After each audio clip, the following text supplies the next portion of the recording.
Welcome, everybody, to a special interview here on To the Turnbuckle. I'm Logan Morris, or whatever's left of him, and I have the pleasure, privilege, and honor of sitting down with a man that's a former NWA World's Heavyweight Champion. That's right, the real World's Heavyweight Championship. I'm talking about the Perfect Storm, Tim Storm. Tim, how are you? Oh, man, Logan, I'm great. I appreciate that introduction. I agree with you. I think that is the real World's Championship. I think that without a doubt, it's the most prominent, it's the oldest championship in the history of wrestling. I'm proud to have my name associated with it. Look, we're off to a great start because you'll get no argument from me, not to put down any other company or any other championship, but there's not a championship in the world that has that lineage, with the Harley races, with the Ric Flairs, with the Dory Funks, Terry Funk, Jack Briscoe, just so many names, and your name is on that same list. And we'll talk about that in just a moment. But first, let's go back a while. I'm sure you've been asked this before, but let's talk about how you got started in the professional wrestling business. I started pretty late in life. I was 30, 31 years old when I decided that it was something I wanted to kind of pursue. And I was looking for, I've always been a fan, always. I love professional wrestling. I'm passionate about it. And I was a fan. And I was looking for some new physical challenge. I'm always looking for something. I had no idea what I was getting into, to be honest with you. It's the most difficult thing I've ever done, most physically demanding. And the first call I made to WCW. What was it? Whatever the name of their school was at the time, and the Power Plant, perhaps. Yeah, I was going to say Powerhouse. You're right, Power Plant. Power and Plant. I had a good conversation, and the first thing the guy said is, we don't take anybody over 30. And I said, well, what if I'm really close to 30? And he laughed and said, well, just come in at the best shape of your life. And and again, not dogging anybody, what that really means is we want your money. We'd love to have you come, and pay us. And I got a call from a friend of mine that I went to church with at the time. And he said, hey, I saw this ad on TV. He said the production quality for this wrestling wasn't very good, but they're advertising for a wrestling school. And I was living in Arkansas. And I went to a wrestling school in Arkansas, in Paris, Arkansas, that turned out to be fantastic for me. Small, not a big class, but as old school as you could possibly get. And it gave me just a grounding in fundamentals and psychology. The physical part, as far as, there were no drills, there was no nothing. You got in there and you learned to move, and you fought. That's what we did. But it worked out really well for me. A guy named Bill Ash, who was the professor back in the 70s and 80s, was the guy who was running the school. And it was a good start for me. No question. And so when you consider the fact that you take it personally, WCW said, we're not going to take anyone over 30, especially when you consider the fact, and this isn't a shot at anybody, but Diamond Dallas Page got started well past 30. Obviously he went on to have a Hall of Fame career. So do you have any rub about that? Oh, no, it was, I was in an interesting place in life, married, had 2 kids, had a house, I was vice president of a company.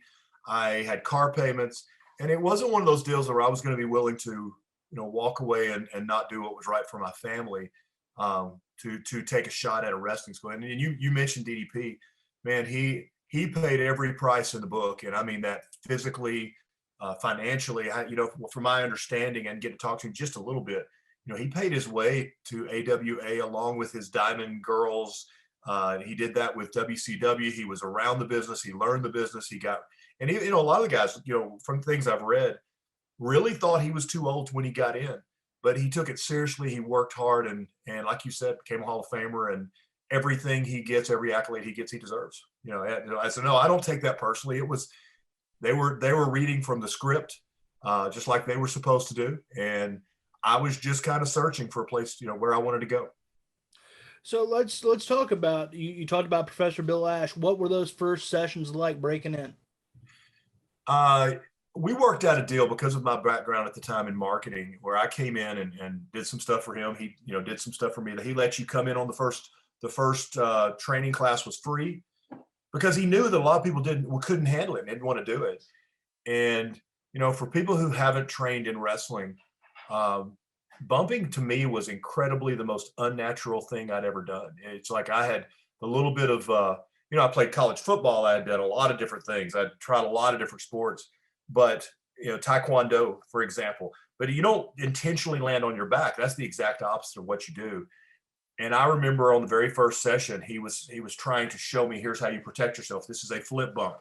And he backed me up in the corner. And he said, I want you to take one step. I want you to do a front flip, and I want you to land on your back. And I at the time, I was probably 315 pounds. Good athlete, but a big guy. And I took a step, and it was kind of like when you're a little kid and you're on the diving board, but you don't really want to go. And I kept going and stopping and going and stopping. And, Bill at the time was probably, well, shouldn't say it that way, probably my age now. He's probably in his late 50s, mid to late 50s.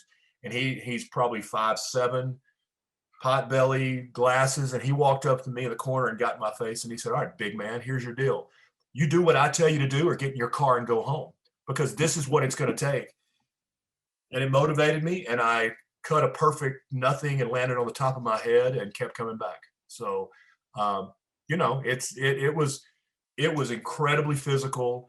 We ended every training session by what he called rolling, which was basically getting in the ring and grappling, wrestling, trying to make the other guy submit or get a pin. And it was great training. So where did you go from there? How'd you get that first kind of break into the business beyond that? Well, he actually got the first break. He had and for a guy who'd had a handful of matches, I was a huge NWA fan. Harley Race was one of my idols, one of my, people that I kind of studied and watched. And Bill worked out a deal where he got into as helping with the booking and providing talent with, at the time, I think it was World Legion. I think it became World League. It's what WLW, but it was Harley's promotion. So I got to go up with maybe 10 matches under my belt and work for Harley Race. Now I won't say high profile matches, but for a guy who's had 10 matches, I think my first match was against Hacksaw Butch Reed. My second match was against King Mabel, Big Daddy V. I worked Dan Severin up there. It didn't work out well for me. The two of them had a disagreement that we didn't know about as talent. We just got a notice one day saying, oh no, we're not going to that show. That show's not happening anymore. Well, the reality was the show was happening, just Bill wasn't invited anymore. But he didn't tell us that. So I no-showed Harley Race, and that's a no-no. That's not something you do in the business and get a second chance. And I tried everything I could to try to make up for that, because I had no idea I was no-showing. I thought the show was canceled, but still got all those opportunities. Got to learn. I look back at those matches and cringe. I was not very good. But I took advantage of those, and that's kind of how it started. I moved. I did that for, I worked there in Arkansas and surrounding states a little bit. Probably over the next 2 year or year and a half, probably didn't have more than 25 matches. And then moved to Texas, and everything changed. Kind of retrained, got in with a whole different type of training, and learned a whole different aspect of the business. And, it has consistently grown from there. Well, before we discuss that, I got to follow up. How did the 7-time NWA World Champion Harley Race? How in the world did he? How did he react to that? I'm sure, and this is just the way I am. I'm just a truthful person, so I'm just going to tell you the truth. It probably wasn't even a bump on his radar. This group of guys, he knew he had told Bill that Bill wasn't part of that anymore. He just replaced with somebody else. You don't get a second chance with somebody like that. And again, regardless of my reasoning, I didn't know that I had no-showed Harley. I would never have done that. But he still had a guy that no-showed, not just one. Our whole group was told this, and I'm sure he just moved on to the next group of talent and probably didn't even notice we weren't there. All right. So you said you retrained, learned a whole different kind of idea and thought of what wrestling was for you. How'd that go? Let's talk about that process. I moved to Texas, and the truth of it is that I had made kind of a commitment to myself. I didn't want to leave Arkansas. Arkansas was home. My mom's still in Arkansas. It's where my wife's family was. It's where we were all from. And the company that I came to work for just kept offering me more money. And I'd say no, and they'd offer me more money. And it finally got to the point where I was like, okay, I got to go. And when I came here, I had every intention of, okay, it's time to be a big boy and stop wrestling. Let's work the 80-hour week and earn the money. And I did that for about 8 or 9 months, and I got involved with the Christian Wrestling Federation. And when they brought me in, I was a quote unquote veteran, because these guys were just learning. They were college students. So I was helping train. And in reality, the guy who was running the training, he had an complete opposite viewpoint of Bill. He had trained with Les Thatcher, but he had also was a huge fan of Japanese wrestling, of lucha wrestling. So it went from all psychology to, we would do an hour of drills, running the ropes, switches, before we would ever even get into anything else. So my cardio increased, and I learned a whole different aspect of wrestling. I learned more of a spot type, wrestling. I learned how to post more, help guys out, catch guys. Because with Bill, you didn't do anything. The ceiling at Bill Ash's training facility, you couldn't stand on the second rope without hitting your head on the ceiling. That's how low the ceiling was. So there was no going off the top rope. So with this new group, I got a chance. And as a teacher and as a trainer, there's no better way to kind of cement your knowledge than to tell people, because you're having to walk through it and speak it. So but it gives me an opportunity now, even this far into my career, where there's very little I haven't done as far as the type of style. Doesn't mean I can do everything, but I can work just about any style just because of the two backgrounds that I have. So let's talk about backgrounds. I know that you grew up Pine Bluff, Arkansas, and you grew up getting world class in NWA and a few other styles. Mm-hmm. What was it about the NWA that drew you in, just watching that growing up? Even what was it that made you, as you said, a mark for the NWA? To me, it was wrestling, and that's not to say the others won. I mean, in the morning, I got Lawler and Dundee and Kamala. I got the Memphis wrestling style, which for those people that are familiar with that and in the business, it's a walk and talk business. It's a lot of talking, build big angles and then pay them off. In the afternoons, I got Atlanta. So I got what's going to become NWA. It's Georgia Championship Wrestling. It's 6:05 on Saturday afternoon. It's what I grew up watching. And then at night I got World Class. So I got the Von Erichs and the Freebirds and all of that.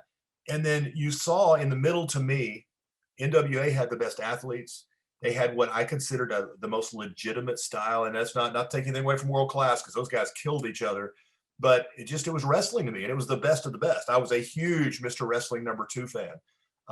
The Masked Assassins seemed to show up in all three of those. And I was a big, you can tell that there's a theme. I was a big Masked Wrestler fan. I became a Four Horsemen fan. But unlike most people, I'm an Arn Anderson guy. I just thought that's who I want to emulate. That's who I want to wrestle like.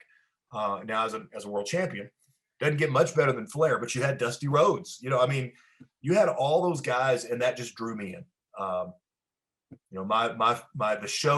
live show that I went to was a Mid-South show that they ran Pine Bluff Convention Center once or twice a year, and I can remember a lot of the card, not all of it. It was the running joke. It was a coal miner's glove on a pole match, and it was Hacksaw Butch Reed against Hacksaw Jim Duggan, which was great. But the main event was Andre the Giant against Ken Patera, and I'd never seen anything like that before. There was the moment of my not even aha moment. It was angels singing, but the finish of that night and that match was Andre picked up Ken Patera for a body slam for the finish, and Ken Patera's feet hit the light above the ring, and he just started swinging. And that wasn't something they had planned. It's just that's how big he was. And I literally was like, oh my gosh, I have to do this. And I was probably 13, 14, 15 years old. I wasn't that old.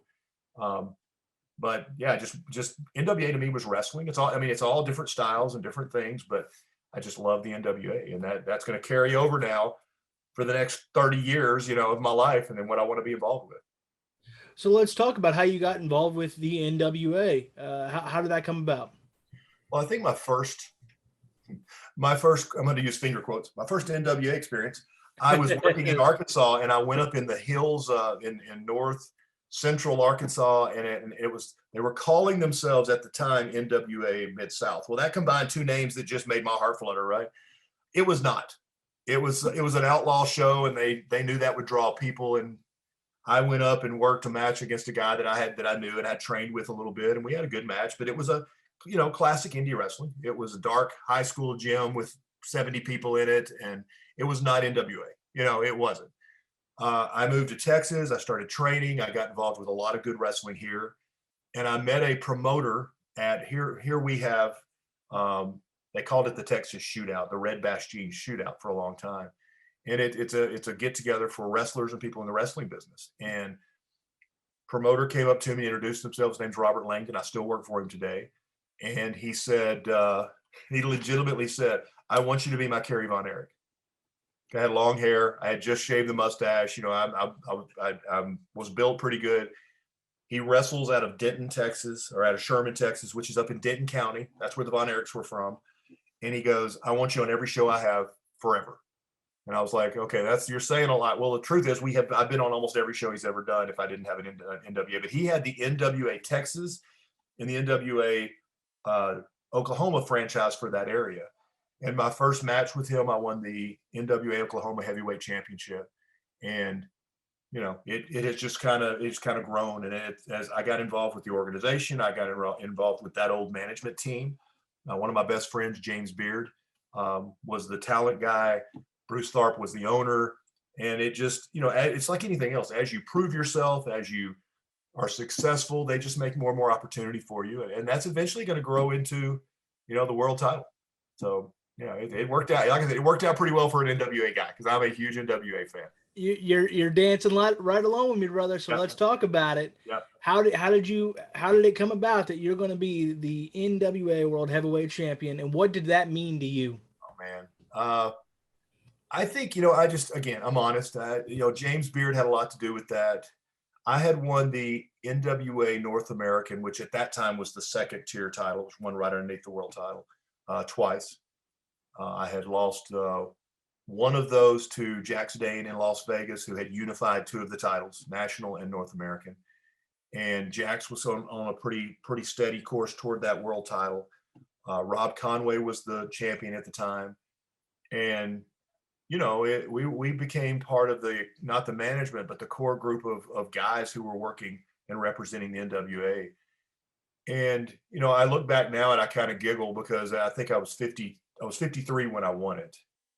And I think I read later, I didn't even think about this at the time, but I read later that a lot of people saw that was kind of my pat on the back. Thank you for all your hard work. It's probably been a short title run. You know, let's give him a month or two and say thank you. And it didn't work out that way. You know, I ended up carrying it for over a year. And then making the transition, being the transition guy from one company to the other company. And I give James Beard a ton of that credit. I mean, he was the guy that would pull me aside. And I remember one day he said, hey, you're the world champion now. I kind of need you to start dressing better. You know, I mean, but the guys that know me here in Texas, it was a running joke. I wear flip-flops year round, right? So it's either shorts and flip-flops or it's sweats and flip-flops, you know, and or gym pants and flip-flops. And James pulled me aside and said, you're the world champion. You need to start, you know, you start representing that. So he was able to help me and groom me. And, you know, my wrestling never changed much. You know, it hasn't changed now. I make the joke. I never really have done much. It's, you know, I've got like 3 or 4 moves. That's what I do. And the rest is just me fighting. But I won it at my home court. You know, again, I beat Jax Dane at Sherman, Texas for NWA Texoma. It was my home crowd.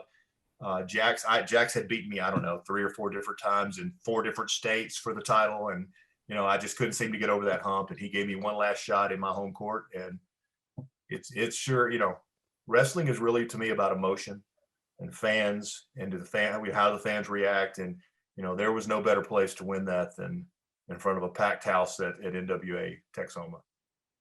And during that period where you're the NWA World Champion and the NWA is kind of in a transition period, you worked with a lot of people that are quote unquote huge stars today. Mm-hmm. I've watched some stuff with you in CZW. I mean, you're dealing with MJF, you're dealing with Ethan Page. What was it like working with those guys so early on in their career? Well, you know, wrestling in general, you know, you never know where guys are going to go. That was an interesting night, CZW, because that's actually the night that I lost the title. I'm not sure I've ever told this story, but like I said, I'm a truth teller, so I'll just tell it. That means I'm doing a good job by getting you to say something you ain't said before. Well, whoever it was, and I honestly don't know, that set up on the CZW side had pitched it to the guys like, they're legitimately going to give somebody a match for the world title.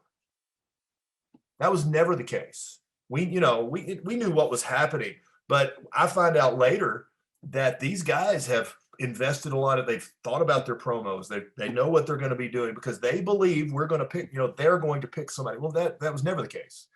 I felt bad about that later.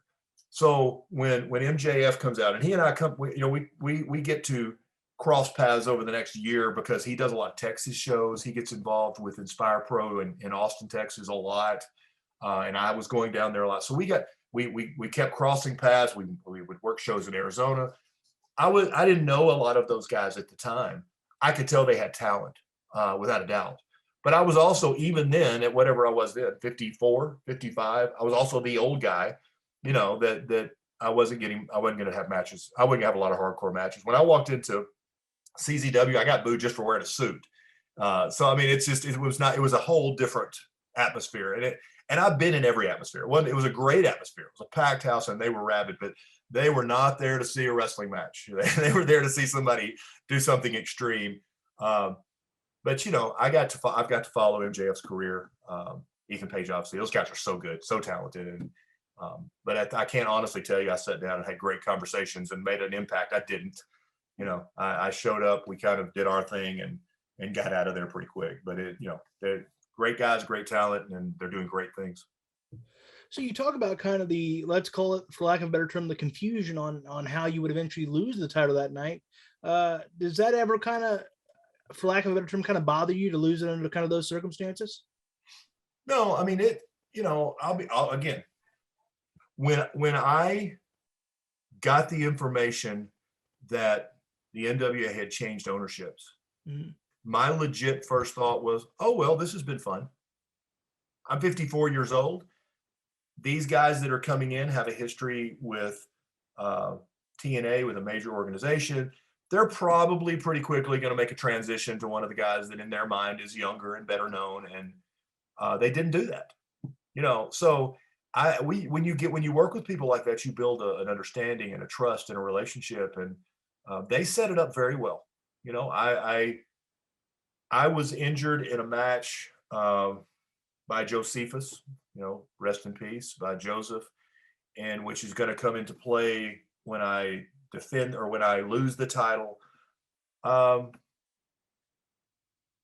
think the match itself probably didn't last 5 minutes. It was probably a lot quicker than that.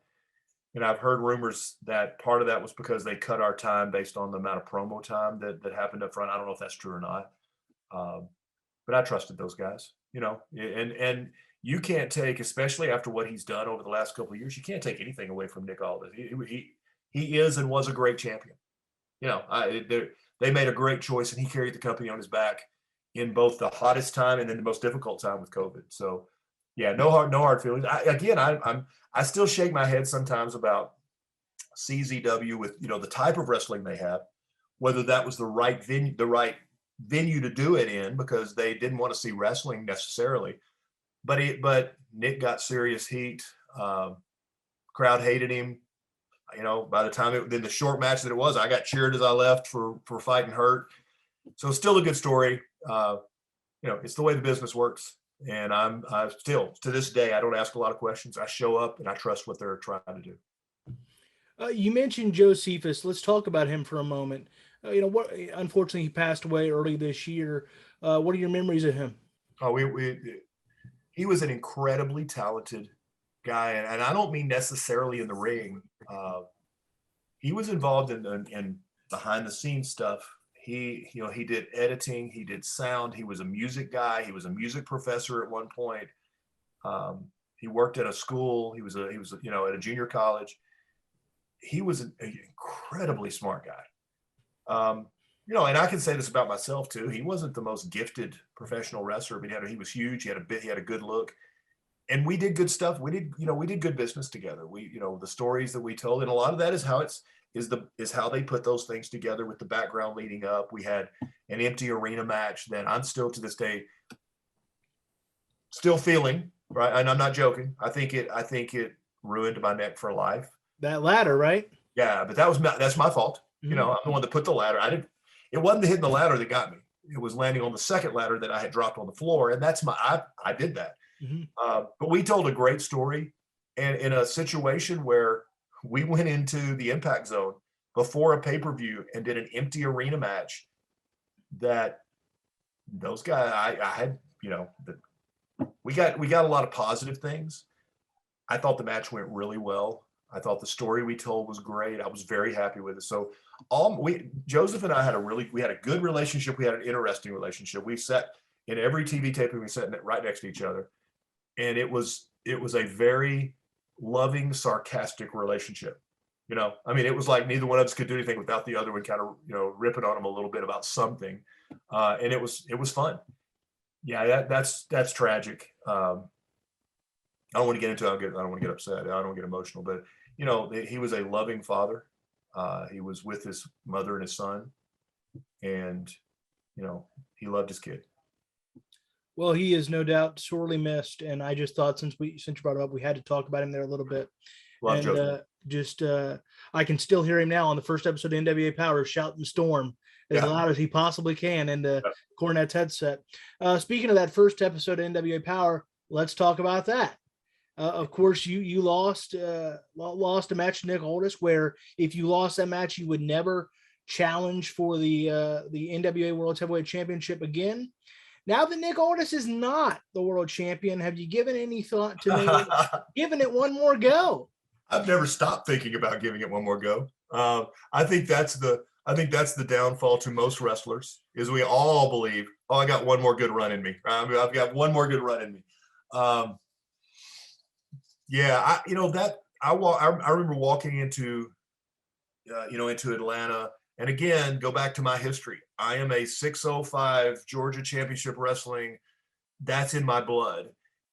And we were, a quarter mile from the studios where it was taped. And I walked down the stairs and saw the blue and gold, with the studio set up, the small arena, and my heart fluttered. And I really at that time, I've told this, I thought at that time that I was the only one waving the NWA flag for a long time. That's not true, obviously, but I thought I was. And I remember thinking, okay, this is heaven. This is great. Got in the locker room and actually stood there, and I watched guys walk down and have the exact same reaction I did. Because a lot of guys, most guys, at NWA 73, Ric Flair said that, he said, what belt is hanging in Triple H's office is the NWA World title. He said, I sold it to him because that's the belt that he grew up wanting. He grew up watching. Most of us grew up watching and loving the NWA. And as I sat there in the locker room and as I watched guys come down those steps, they all had, a lot of them, and the women had the same reaction that I did. It was this is going to be good. And I'll tell you that I'm sure other organizations would say this, but you can't beat our locker room. I sit there and every TV taping, somebody new shows up, and I keep thinking, holy crap, should I even be? The other day I was sitting at commentary going, this is why I'm doing commentary. These guys are that good. I can't. These guys are amazing. But the deal is, it's like we're all pulling for each other. There's no backbiting. There's nobody that it's like.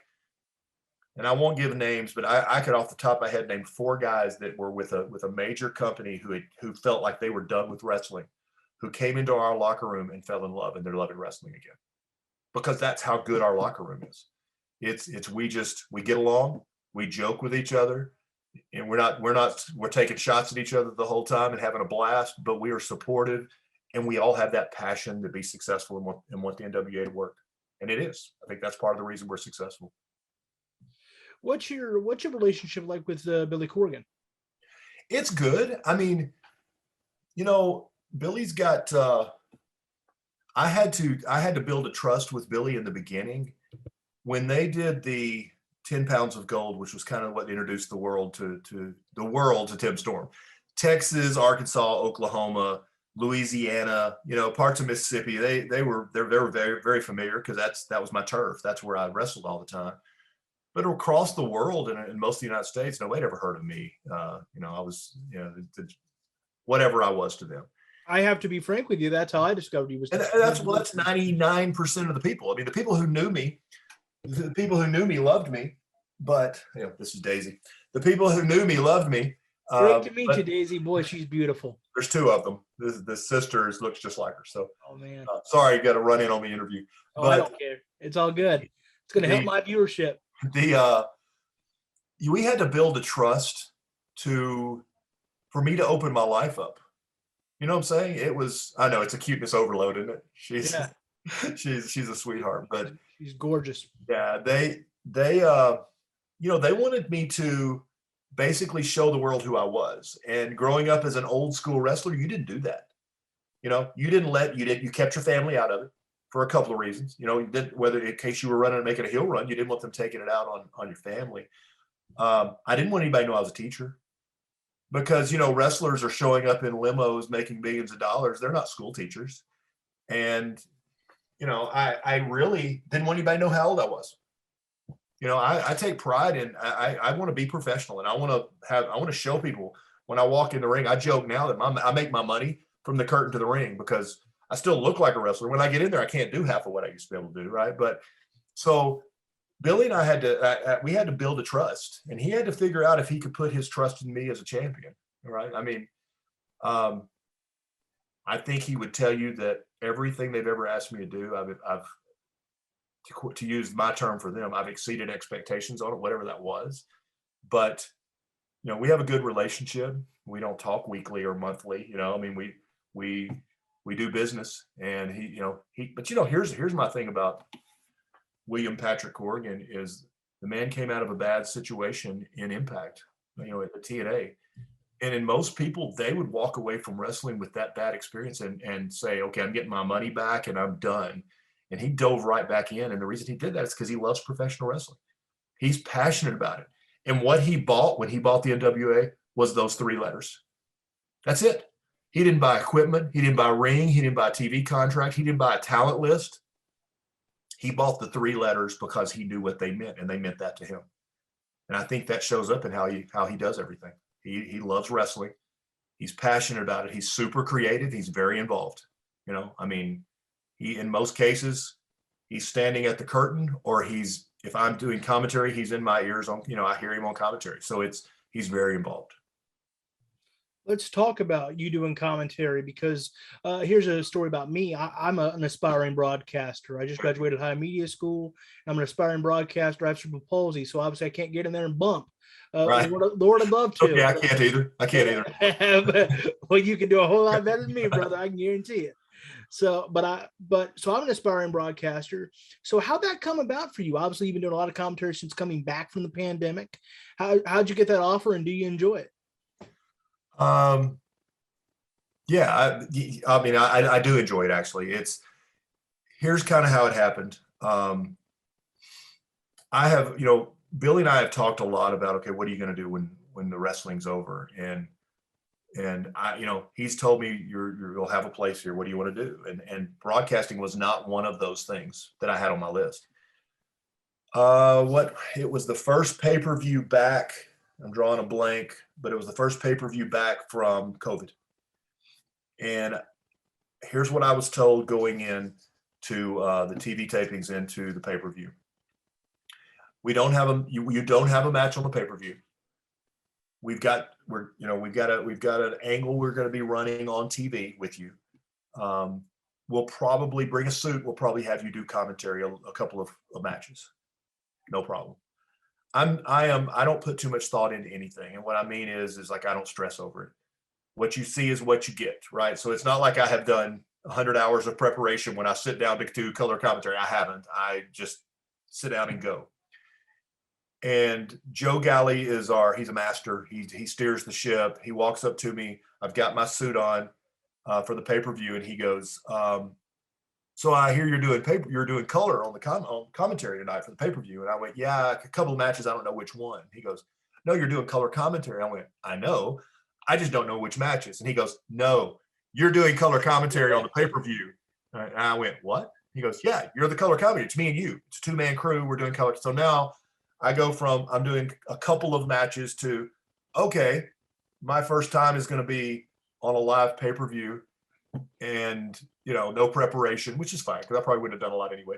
And at one point, Pat Kenny walked up and he goes, "Well, I just got to ask you, are you nervous about the paper you're about doing commentary?" I went, "No, am I supposed to be? I don't. What am I supposed to do?" So I went out and did my best, which is all I can do. And they immediately started booking me out of all the angles because I had just become a color commentator because they liked what I did. I am my worst critic in every way. Doesn't matter if I'm wrestling or if I'm commentating. I watch it or I listen and I try to get better, but I tear myself apart. I'm like, "Oh man, why'd you say that? Or what were you thinking? Or why are you hesitating?" It's just like wrestling. I go out and I do whatever I can do to the best of my ability. And if people like it, then that's a really good thing because that's all I can do. Right. And that's how I like commentating. I have told a couple of people, and I'll tell you, it's like, you can't win with me. If they say, "Hey, we've got a match for you on this next show," then my first thought is, "Oh, what? You don't want me commentating?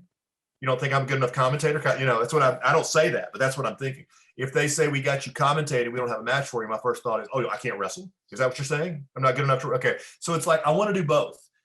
And they have done a great job without me asking of finding a way to keep me involved in both, which is pretty funny backstage if you see what I'm doing, because at NWA 73, they did the opening. I had the opening match, which when they told me it was a brawl in the loo, I never in my wildest imagination did I think, "Oh, it's an anything goes street fight hardcore," because that's what I make fun of, to be honest with you. It's like, okay, that's what.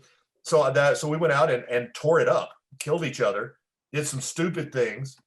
I went back and had one match to try to stop sweating, change clothes, put on a tie, and walk out and do commentary for the rest of the pay-per-view. It was fantastic. I wouldn't want to do it any other way. But to see me back there, because once I start sweating, I'll sweat for 3 days. So anyway, they've done a great job of, not to make me happy, but I think to fill what they needed and to get to work the opening match, to be the first guy out of the curtain for the NWA 73 pay-per-view at the Chase Ballroom in St. Louis to me, that's a huge honor. If I were writing my own script, couldn't write it any better. And to win the match. Who knew? I didn't book that. I wouldn't have booked it that way. So it's a big deal. It's a good deal for me. Well, let's talk about, what did that mean to you for NWA 73 back in that historic Chase Park Plaza, the Chase Ballroom, and then on top of that, the legendary Nature Boy Ric Flair makes his illustrious return to the NWA. That all panned out with his contract and everything of that nature. So what did that all mean to you? Well, it was the whole week. It was a 4-day weekend for us. Saturday, Sunday, Monday, Tuesday was phenomenal. It was incredible. Mickey, we did our first all women's pay-per-view.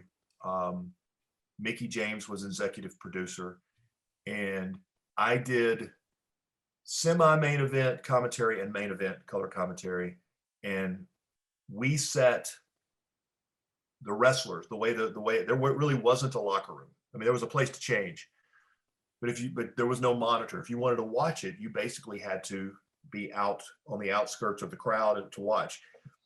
And it was a standing room only amongst the wrestlers. We were all out watching, enjoying it.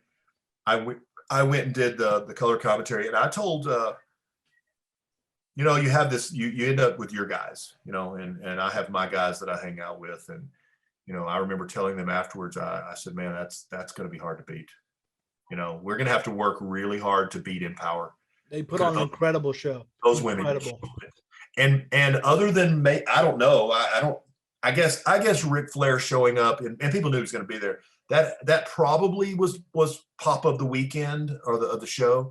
But I tell you what, they kayfabed everybody on the whole Awesome Kong appearance, and I'm sitting there with the guys, and I won't name names because I don't want to, but the guys who have wrestled for every organization, and we're standing there watching when that music hit, and we were little kids. I mean, there were guys going crazy, and that was a big moment. Empower was incredible. 37 years since wrestling had been at the Chase Ballroom. the chase in St. Louis was, and I've gone back and researched this stuff. I'm a history teacher, but I'm a wrestling historian.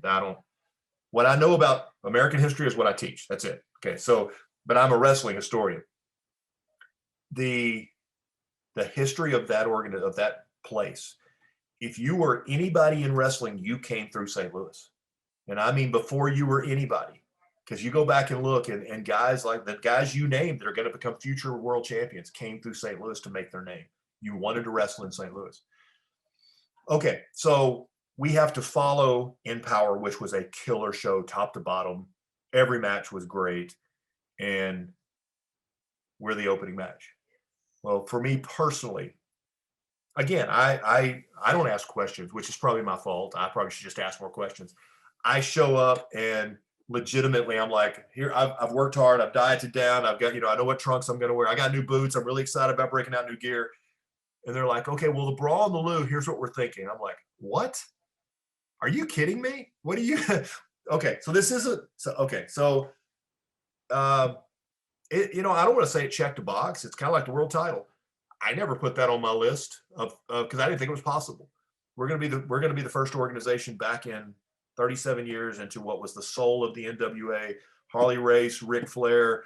I was on a show 3 weeks ago with Jerry Briscoe, and he doesn't follow up. He doesn't follow what we've been doing. He's telling stories about he and Flair going into St. Louis and what they were doing after and how much money.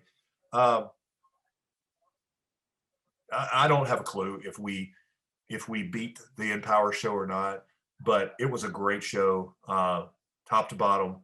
Nick and Trevor tore it up. I know that our opening match was going to be hard to follow. I probably wouldn't have booked that kind of match to start a show, but they knew exactly what they were doing to get the people on their feet. I've watched it a couple times. I'm really happy with what the product we put out there. I'm proud to be a part of it. And you certainly should be, because I'm proud to be a fan of it. I'm just 26, so I missed all the glory days, but thanks to the network and now to Peacock, I have studied and studied and studied, and the NWA is what I've grown to absolutely admire and adore. So I'm learning to be a historian like you. But let's talk about, you're an actual historian in some ways. You're a teacher. How do you balance that? You're an NWA commentator, you're an NWA former world champion, and of course you're a teacher. How do you balance that? It's just life. If I in my perfect world, well, this is going to sound terrible. In my perfect world, I would just be wrestling all the time. The teaching thing is, the wrestling for me has had, peaks and valleys and ups and downs. It's been a roller coaster.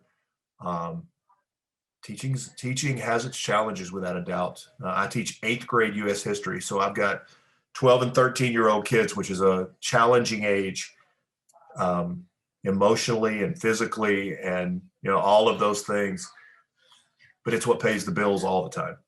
And as far as a job is concerned, and no job to me, at least maybe wrestling is perfect, but I get summers off.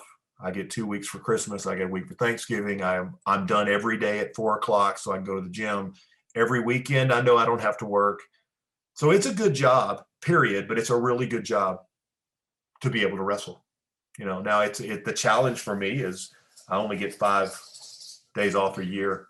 So how do I balance my TV tapings on Monday and Tuesday? Again, I'm always truthful. So when they say Tim Storm is on assignment, it probably means I had to go back to be teaching the next day and couldn't stay for that taping. So there's the break the third wall. But I got a job, and sometimes I just got to back. I'm not alone. I'm not the only one, but that stinks because I don't want to miss anything. I want to be at every taping and do everything. Did that become even more complicated when you were the world champion? It was a different time, to be honest. I traveled every weekend, and the way that the former was set up, there was anywhere, depending on the year, there were up to 50 plus promotions that were paying to be an affiliate of the NWA.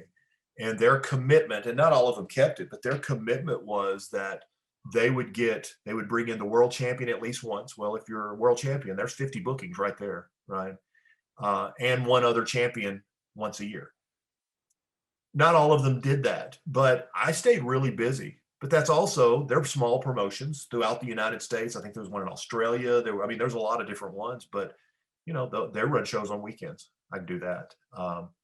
Going to Japan for a week, I took my 5 days and I went to Japan and defended the world title. You work it out. And luckily for me, my principal is not a wrestling fan, but supportive in what I want to do and wants me to be able to do what I want to do. So they work with me as best they can. That's incredible. Yeah. Let's talk a little bit more at this stage of your career. How are you feeling physically? Do you see the end of the road? Are you wanting to go forever like Terry Funk? Or where do you stand on that? I laugh at all of those things because I think about those all the time. I'm going to be careful how I answer the physical part. I think every wrestler out there understands constant pain. It's just the way it is, and it just depends on it. I'm older, but I'm smarter, so I'm always figuring out what pain I'm working around when I go into the gym, because you have to go and you have to prepare. My job is to be a professional, and I need to look like a professional athlete when I step in the ring, and that takes a lot of hard work and dedication.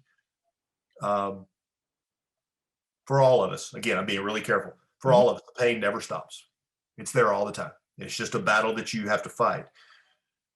In a perfect world, my body will continue to hold up to a level where I can go out there and compete. And I would do this forever. That's not the reality. I've always said, it's funny you mentioned Terry Funk, because I remember seeing Terry Funk in ECW do the backflip off whatever. And I remember at the time being amazed that a guy that age could still do that, but also thinking he's probably too old to be in the ring. And I am probably 3 or 4 years older than him when he did that right now. Right. So I have to be careful with that. Mm-hmm. I never want to go out there and embarrass myself or embarrass the business. And right now I'm not doing that. I don't want to be the guy that stayed too long and, is just going out there to cash a check. I've never been that guy.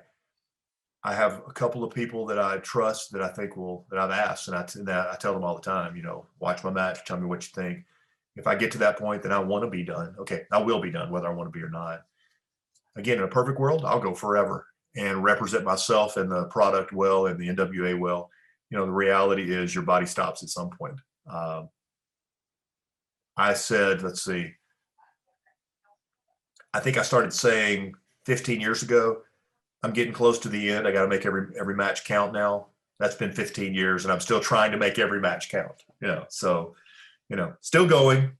No plan yet on when that'll end. I think my body will tell me I'll either just not be able to anymore, or somebody will go, dude, seriously, you gotta stop doing that. So it's just, I'm either willing to pay the price on the pain or I'm not. And right now I'm very willing. Well, and this may be unprofessional to some, but as a fan, I hope you go for a long, long time, because you're I appreciate that. You're an inspiration, my friend, and to watch you and does that mean anything to you? Do you keep that in mind that you're kind of going for all the older guys that they either say you can't do it anymore, or for people like me that never could do it? Does that mean anything to you? It does mean something to me. I'm not going to stretch it and say when I go out there, I'm going out there for all those. I'm not, and I'm what I'm saying, I'm very focused. It's like I've been doing this a long time, and that's my happy place. Being in the ring, doing what I love to do. There's just not a better feeling, and there's not a word other than addiction that I can give for people that don't understand. It's an addiction to be in the ring in front of a NWA 73. There was a spot where I had rolled. First off, I pulled the ref, and people started chanting, "He's alive! He's alive!" And in a, you don't see any reaction out of me. You don't see a reaction on my face. And I rolled down the ring, and Crimson and I had an exchange that I could feel the crowd. That's what you live for. It's an exchange of forearms where we're just destroying each other, and the crowd is responding to every one of them. And I go back and watch that, and everybody's still on their feet, and we're 8 minutes into the match. That's an addiction, and there's just not a better feeling. So to answer your question, I get that sometimes if I can inspire anybody, that's a compliment to me. But when I'm out there, that's not what I'm thinking. When I'm out there is I'm listening to the crowd. I'm responding to that. And to be honest, trying to remember, you know, I'm not a perfectionist, but I want to do well. So I have a list of things in my head that I need to not do, you know, that I need to make sure I'm crisp, that I'm laying, that I'm, you know, so thank you for saying that. But I'm trying to survive, look decent, and not embarrass myself and win a match when I'm out there. And, you know, that so far so good after 26 years of wrestling. So far so good, but we'll see how long it lasts. It could go away tomorrow.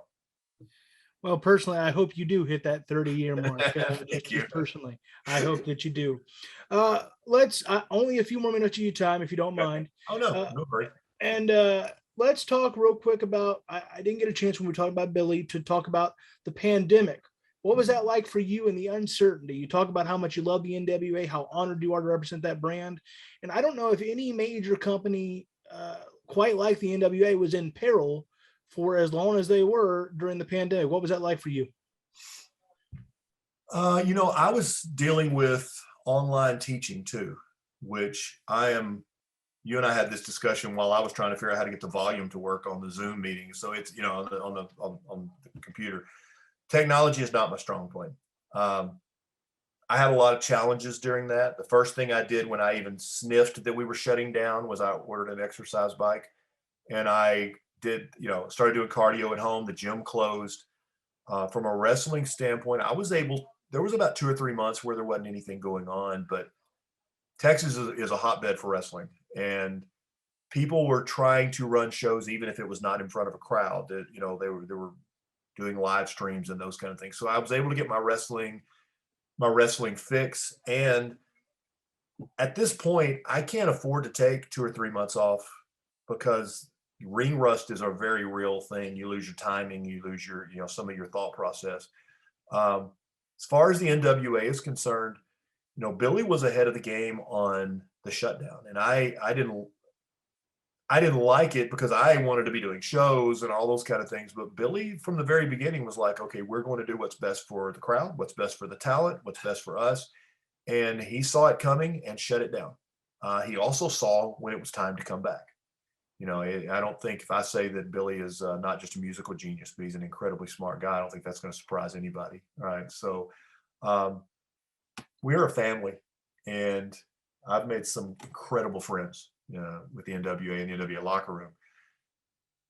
Not getting to hang out with family is no fun. Right. So we were ready to come back. We were ready to get things rolling. I think we did our first TV tapings and our first pay-per-view with not a crowd. They had let media people in, they had let some family members in. So it was not that there was nobody there, but there's nothing like, I said before, there's nothing like working in front of a crowd. And we just did 8 TVs plus a bunch of other stuff and 2 pay-per-views in St. Louis. It was great. We did our first year in Atlanta, and the Atlanta audience was part of the show. You know, it's such a close, intimate setting, and they are rabid fans who love the NWA. You know, we're back there on the next full set of TV tapings, and it'll be good to get back there too. St. Louis was great. Atlanta, again, I can't even say 605 in Atlanta. I mean, that rolls for me. So it'll be good to get back to those guys. We're in, not this weekend, but next weekend. We're actually in Oak Grove, Kentucky, by any means necessary. And, you know, I know that crowd's going to be great too. See, you're a little ahead of me. I was about to start to that. I was going to say, let's get to why we're even having this conversation. By any means necessary. Fun fact: I will be there. I'm making I'm making the trek from Columbus, Ohio. My fiance and I, and because I said, look, I never thought I'd get the chance to see the NWA brand on any level, and so this is I talked her into it. You know, gave her the old arm bar. Okay, don't be too stiff. Be nice. We did the best we could. We came to a nice compromise, which is she's driving. Okay. So what can fans expect from By Any Means Necessary? Your match hasn't been announced yet. I don't know. And I'm not even joking with you. I don't know who I'm wrestling. I know that Trevor Murdoch's going to be there, our men's world champion. I know that Camille's going to be there, the women's world champion. I know that recently Tom Latterman and I have a little bit of a history going. Tom will be there. I know that Jack Stain and Crimson are going to be there, and they've got something to settle. Yeah, that'll be what that noise right there. That'll be them in that steel cage. It'll be a lot deeper and a lot meaner, and there'll be blood. Yeah. There's two of them, and they're getting excited about the by any means necessary. But I'm ready to go too. Let's go. I will be. This is just the way it works, and this isn't even me promoting the product. We have I know I'm a big fan of Pope, right? Our talent roster is so good, and it's so deep. There's not somebody that you look on the card and go, okay, that match is questionable. It doesn't exist for us. It's a situation where, from a competitive standpoint, we're all sitting in the back looking around going, all right, what am I going to have to do to beat this one? We're a team as far as you want to put together the show. There should be a flow of the show, but you've got a bunch of men and women who take a ton of pride in what they do, and they're going to go out there and try to knock it out of the park on every match. So what can you expect? I heard Trevor Murdoch on last night's show quote something that we talk about a lot. Trevor and I have become really good friends prior to all of this, but he said the NWA, and I'm quoting, is full of grown-ass men and women who will knock the crap out of each other. And that's what we do. We pride ourselves on being as real as you can get. And it's one of those situations, and I'm not knocking any other company, but if you're walking into an NWA locker room, there's not a guy in there that you wouldn't go to war with and go to a fight with, because there are some real men and women in there. So what can you expect? You can expect a great show. You can expect it to be physical. You can expect it to be entertaining, and you can expect somebody to probably get knocked out. So that's just the way it is. Look, I'm thrilled that you're going to be on the card. It's a bucket list for me to be able to see you in person, because ever since NWA Power, you've been a guy I've kept my eye on, and I'm like, I got to see this guy. And so for me, do you still have this moment? I know I'm going to get emotional when I see that NWA ring, because I've fallen in love with the history, the legacy, the tradition. Cue up your famous Ric Flair promo or your Harley Race promo, and you know what I'm talking about. Do you still have that moment where you go, I'm wrestling in an NWA ring? Absolutely.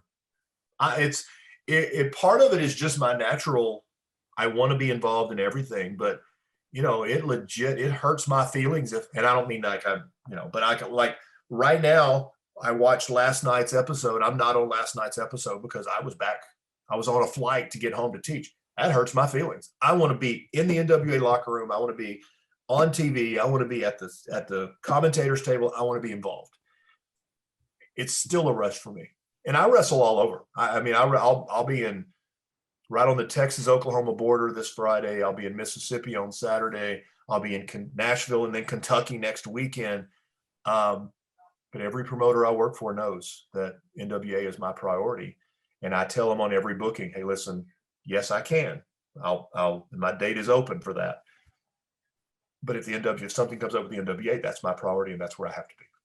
And that's part of my agreement with every promoter I work for, and they know that. That's home.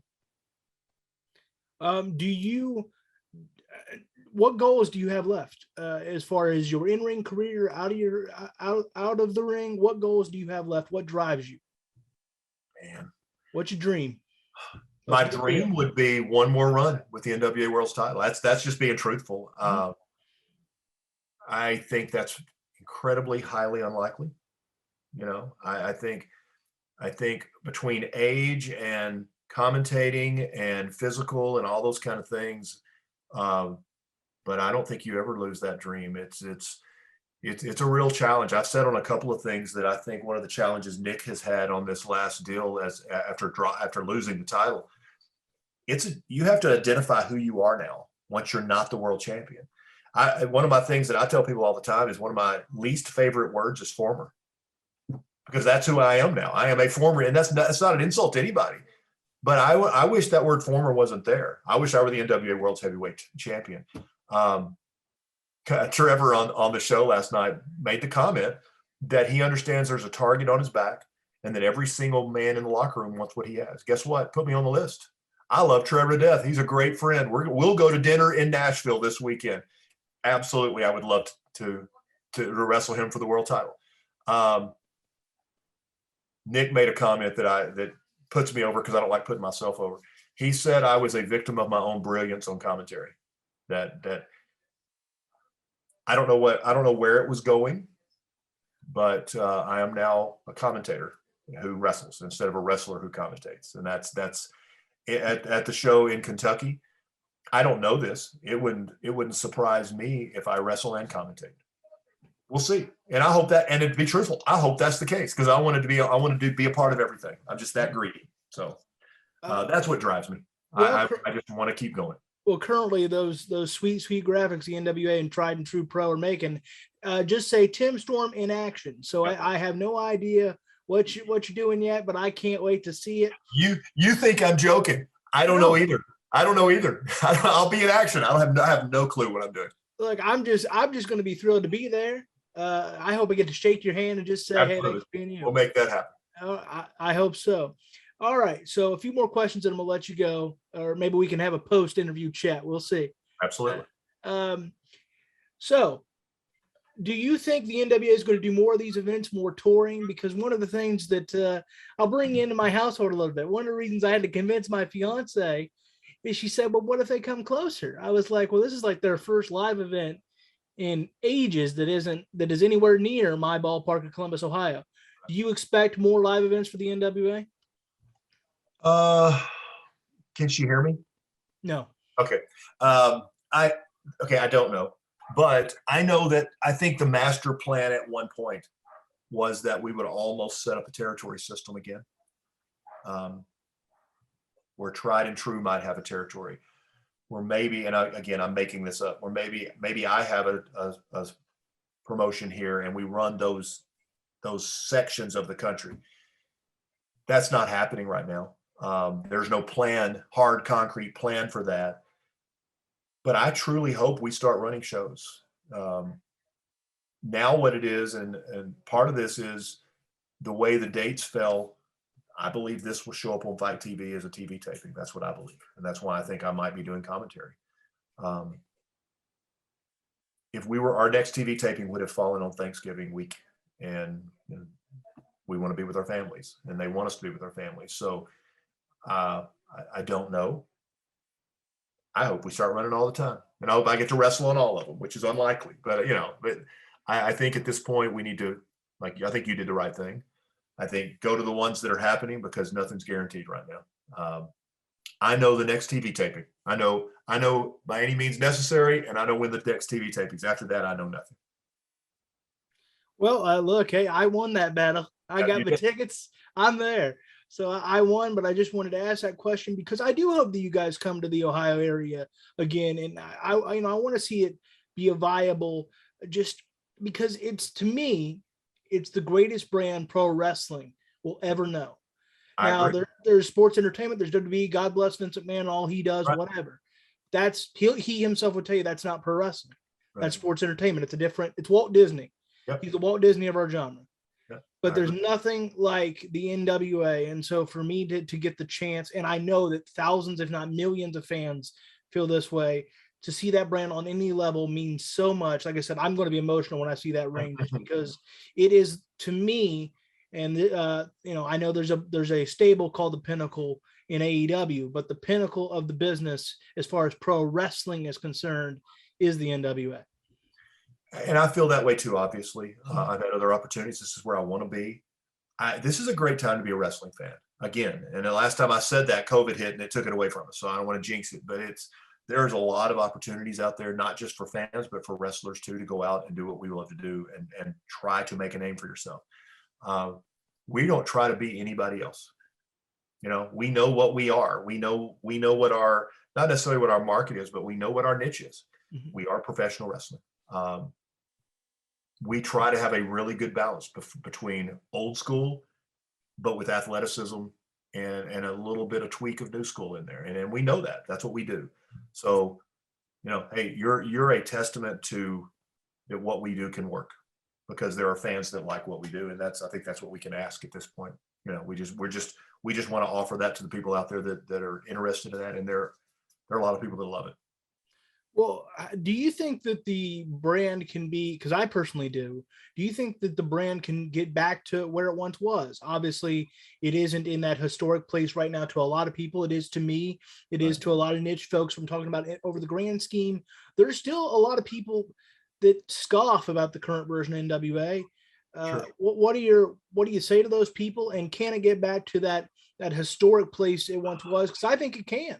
The talent's I, there. I hope that it can. I think that the wrestling business has changed quite a bit since then. Mhm. Um, I think we have already made a name for ourselves as an option. Um, we intentionally market ourselves, and we put ourselves in a situation to be a studio show. I think that at the Chase at NWA 70, that building held probably 3 times the numbers that our studio show has, and it sold out. That we could go bigger, but that's not what our market. That's not what our niche has been. We want to be that studio show. Now, personally, I've had the opportunity to work in front of 25,000 people. There's a different feeling. That's a good feeling, but we know what our market is. We know what our niche is, and like you said, some people don't like it. It's like when I tell my friends at school, my teachers, when they say, "Hey, we want to come to a show." My whole thing is, "Hey, listen, wrestling's not for everybody. It's okay. NWA might not be the brand for everybody, but we want to offer it as not an alternative, as an option, because it's more than just an option. It is very, very good. I'm proud of what we do. I'm proud to be a part of it. And you absolutely should be, and I'm proud to be a fan of it because I think it's wrestling presented as it should be. I watch every product, WWE, AEW, but as far as what I like the most, and I'm a bit of a an odd combination. I have a great appreciation for Hulk Hogan and Ric Flair, and they Sure. couldn't be more oil than water in terms of their style of Right. what made them icons. Yeah. But in terms of what I love about the NWA is they still present it like a sport, because to me, I can still hear Ric Flair say the sport of professional wrestling. Right. And to me, Absolutely. that's what it is.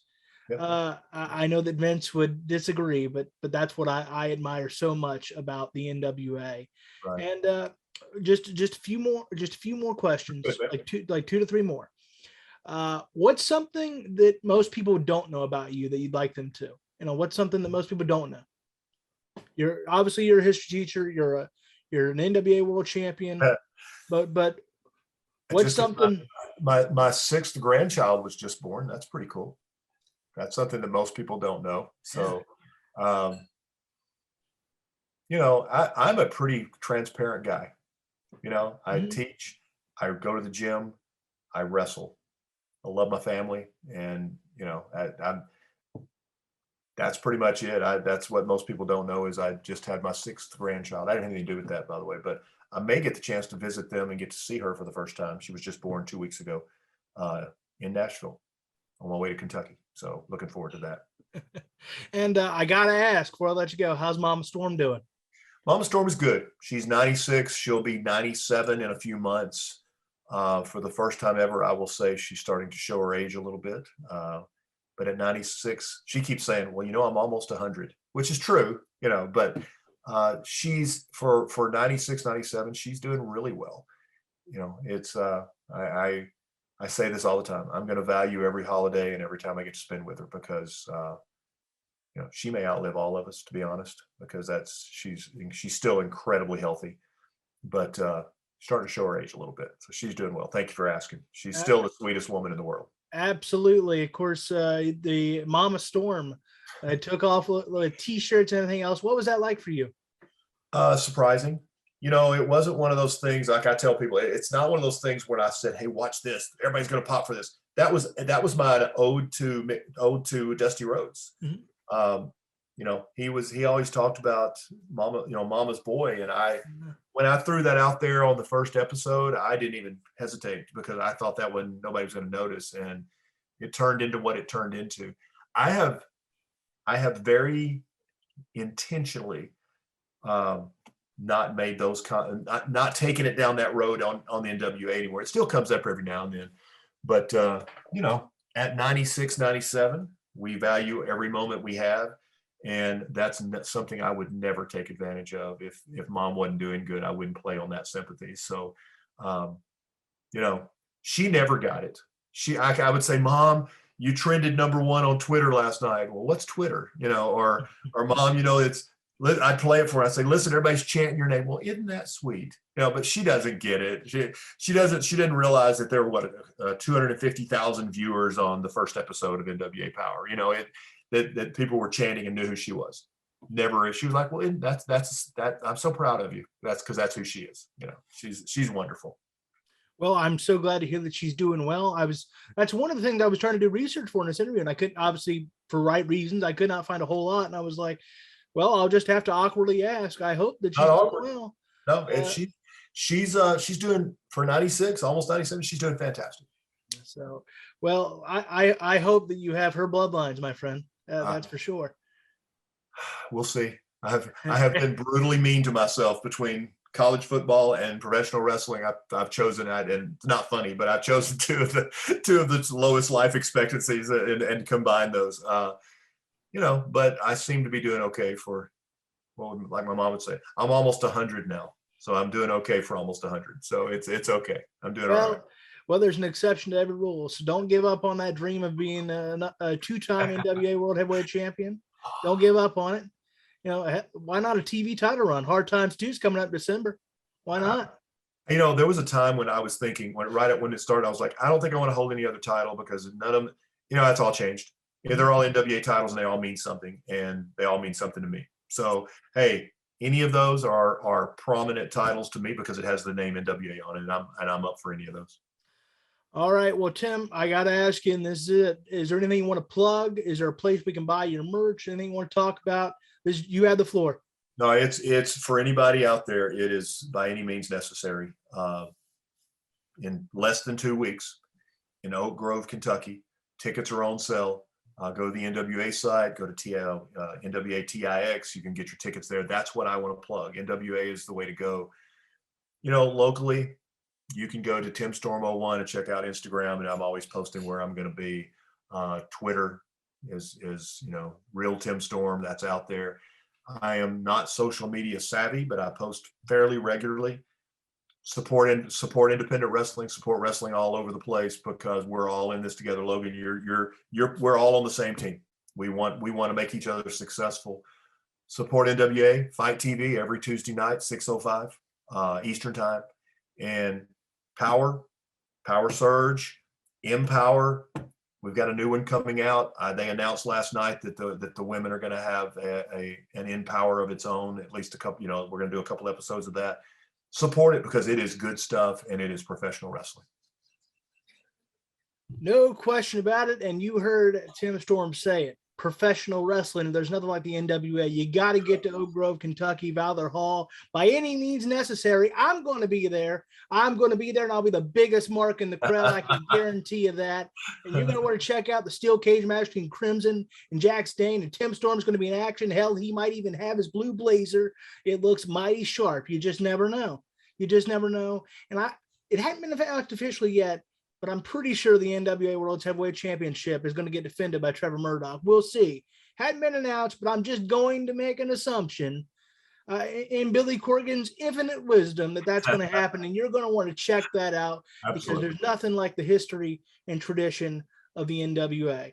That's been Tim Storm. I'm Logan Morris. Go check out By Any Means Necessary October 24th, and if you can't be there, you got to check it out on Fight TV.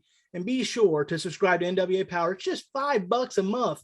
Hell, a Subway sub costs more than that now. You got to check it out. Tim, thank you so much, my friend. Thank you, Logan. I appreciate your time, man.